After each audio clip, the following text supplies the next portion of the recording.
What's up, everyone? It's Mark with Leveled Up, here for another round of Ask a Life Coach. Today's question says, are there any subjects worth going to war over? Are there any subjects worth going to war over? I'm having a little bit of a struggle with this one because I'm wondering how to interpret subjects and how to interpret war.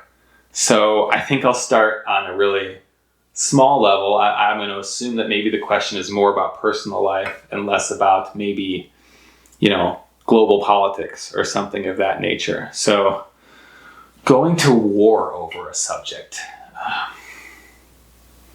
Everything's about balance, so there's a time for force and there's a time for flow. Absolutely. yin and yang, of course.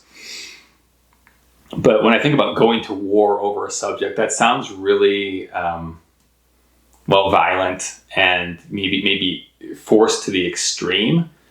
So I think you'll find in life that kind of a calm, quiet confidence will typically serve you a lot better than, however you might want to think of going to war as.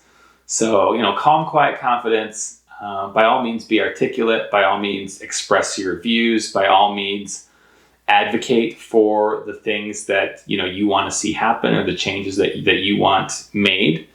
But more often than not, when we sort of go to war with somebody, when we really try to change another person to, show them that they're wrong and alter their views accordingly, their walls go up, they get defensive, and as a result, they, not only do they not change, but we maybe push them further into the views that, we saw as harmful to begin with. So as tough as it is, I would say, we don't really have enemies, and it's probably dangerous to look at anybody as your enemy. And so it all comes down to empathy and compassion. That person that you might want to go to war with, they're not so different from you, maybe, and to them, you seem like the crazy one that maybe they need to go to war with. So by all means, yes, stand up for the things that are important to you, but I encourage you to be mindful of how you do it. I think sometimes in society, there's pressure almost to feel certain emotions. Like if you're not angry, then you're not living right or something like that. And I don't know. I'm not a big fan of that way of thinking about the world. Yes, there are lots of injustices. There's lots of progress to be made. Don't get me wrong. We should all do our part. But the question of how you do your part, I think, is a little bit more complicated than just wham, let's go to war. In any quest for change, it really starts with you.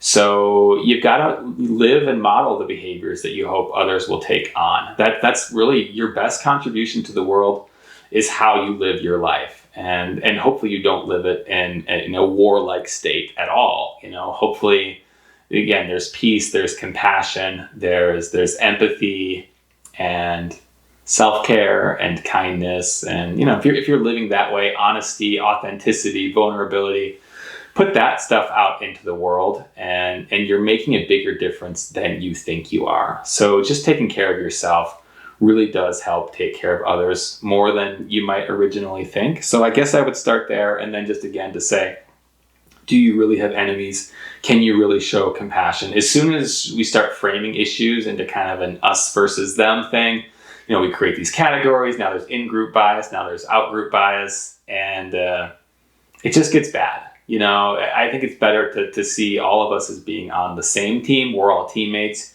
You never try to undermine your teammates. You only try to help them, because when they win, you win. That's what it is to be on a team. And so I think seeing all of humanity as being on the same team is probably a lot more helpful than seeing, two or multiple different sides to things and then going to war to try to win for your side. So that's my recommendation. Advocate, obviously, in whatever ways are helpful or healthy.